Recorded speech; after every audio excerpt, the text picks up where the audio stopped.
আজই সাবস্ক্রাইব করুন এবং দেখুন আপনার প্রিয় শো। যে আমি আর রাই সবকিছু হ্যান্ডেল করে নিতে পারবো, আমাদের কাউকে দরকার নেই। তুমি পারবে না আমাকে এইটুকু ভরসা করতে? দেখো, আমরা কিন্তু সব কিছুতে সিনিক্যাল হয়ে সিচুয়েশন আরো ক্রিটিক্যাল করতে পারবো না, সেটা ঠিক নয় রাই। প্লিজ বোঝার চেষ্টা করো। এটা একটা ব্যাড ফেজ, কেটে যাবে। ইনফ্যাক্ট কেটে যাচ্ছে রাই। স্রোত সুস্থ হয়ে বাড়ি ফিরে এসেছে। তুমি দেখো, এবার থেকে সব কিছু ভালো হবে। আমি ওর কাছে যাবো অনির্বাণ, ওর কাছে যাবো। তুমি আমাকে একবার ওর কাছে নিয়ে চলো না প্লিজ। আমি এক্ষুনি একবার ওকে দেখতে চাই। সেটা যে পসিবল না তুমি খুব ভালো করে জানো রাই। একটু আগে কি সিচুয়েশনে, কি কন্ডিশনে তুমি বাড়িতে এসেছো তুমি জানো খুব ভালো করে। এখন তুমি কোথাও যাওয়ার মতো অবস্থাতে নেই রাই। তাছাড়া আমাদের জুনিয়র এত ধকল কি করে নেবে বলো তো? তার মানে আমার বোনটা কালকে রাত্রে হাসপাতালে কষ্ট পাচ্ছিল, তাই জন্য আমার মা বারবার কেঁদে ফেলছিল। সার্থক নিশ্চয় তার মানে ওখানে গেছে।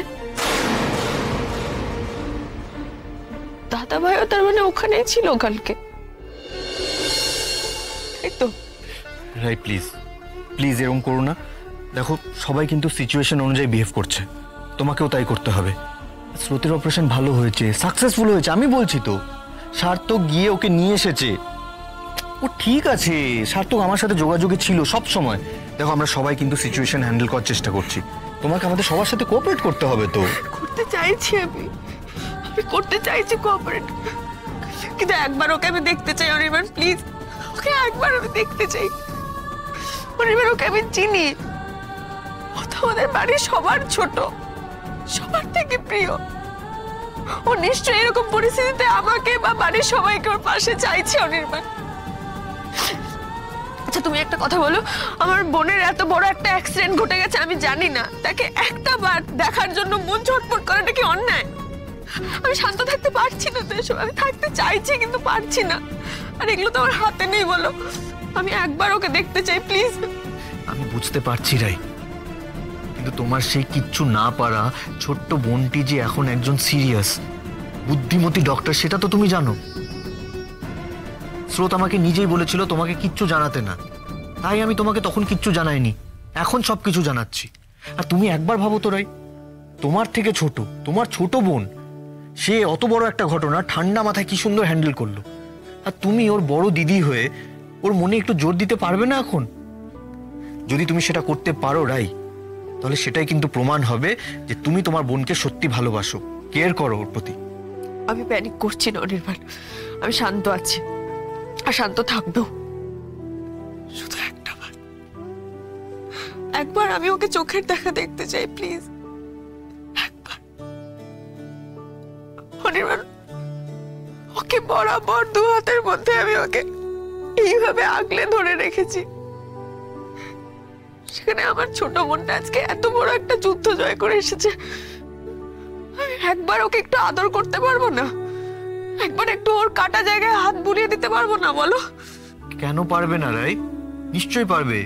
দুটো দিন যেতে দাও প্লিজ, ওকে একটু সুস্থ হতে দাও, তুমি দেখবে ও নিজেই ছুটে আসবে তোমার কাছে। তোমার কি মনে হয় ও শান্ত হয়ে বাড়িতে বসে আছে, ওর অস্বস্তি হচ্ছে না দিদি ভাইকে না দেখে? ও ঠিক চলে আসবে রাই, প্লিজ। রাই, ডক্টর ব্যানার্জি তোমাকে কি বলেছে ভুলে গেছো? কি বলেছেন উনি? ইমোশনালি নয়, এখন থেকে সবকিছু লজিক্যালি তোমাকে হ্যান্ডেল করতে হবে। দেখো রাই, তুমি সবকিছু ম্যাচিওরলি হ্যান্ডেল করবে, সেটা জেনেই কিন্তু আমি সবার সামনে বড় মুখ করে বলেছি যে আমি আর রাই সবকিছু হ্যান্ডেল করে নিতে পারবো, আমাদের কাউকে দরকার নেই। তুমি পারবে না আমাকে এইটুকু ভরসা করতে? জানো অনির্বাণ, স্রোতটা না ছোট থেকেই খুব দুরন্ত। খেলতে গেলে পা মুচকে বাড়ি আসতো, মাথা ফাটিয়ে ফিরতো, তারপর বাড়ি এসে ভেউ ভেউ করে কান্না শুরু। আমি গিয়ে ওর ব্যথার জায়গায় হাত বুলিয়ে ওষুধ লাগিয়ে ফু দিয়ে বলতাম, ইস ফিস দাঁড়ের শীষ, সেরে গেলে গামছা দিস। ও কি ভাবতো বলতো? ওষুধে না, আমার ফুতে বোধহয় ওর ব্যথা সেরে গেল।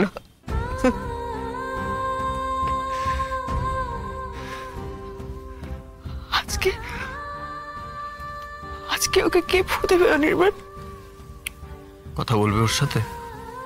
দেখতে চাও ওকে? আমার কথাটার জবাব দে। যে গুলি ছুঁড়েছিল সে নীলাঞ্জনা, তোর মেজদি।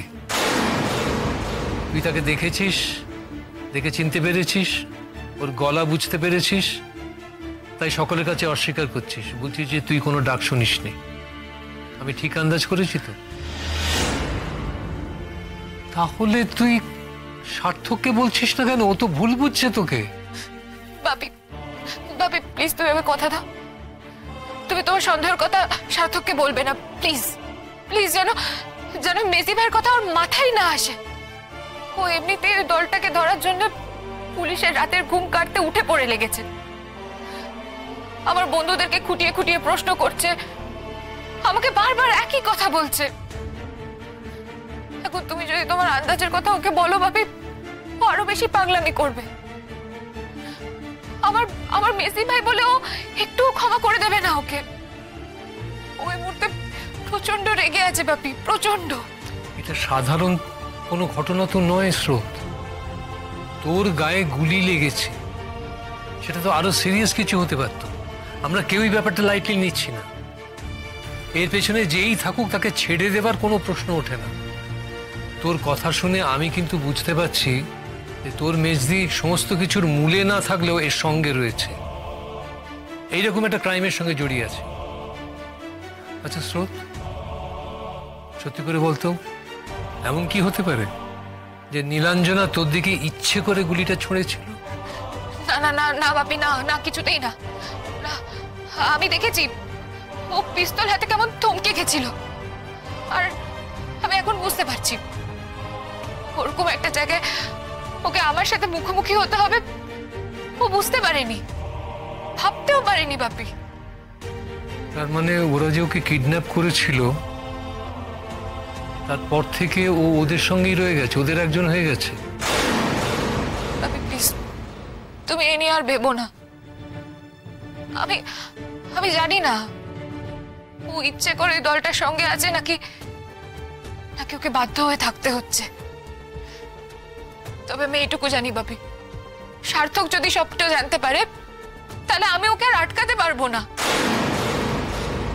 আমি তোমাকে রিকোয়েস্ট করছি বাপি, প্লিজ প্লিজ আমার সাথে আলোচনা না করে সার্থককে এই বিষয়ে কিছু বলো না প্লিজ বাপি। এই না জানানোর ফলটা কি ভালো হবে? বাপি আমি তো তোমার মেয়ে, তাই না? অন্তত আমার কথা ভেবে তুই তোমার ছেলের কাছ থেকে এটা গোপন রাখবে প্লিজ। তুই মেয়ে বলি তো এতক্ষণ ধরে তোর কথাগুলো শুনছি আমি, না হলে আমি এতক্ষণে কি করতাম তুই জানিস না, তোর কোনো ধারণা নেই।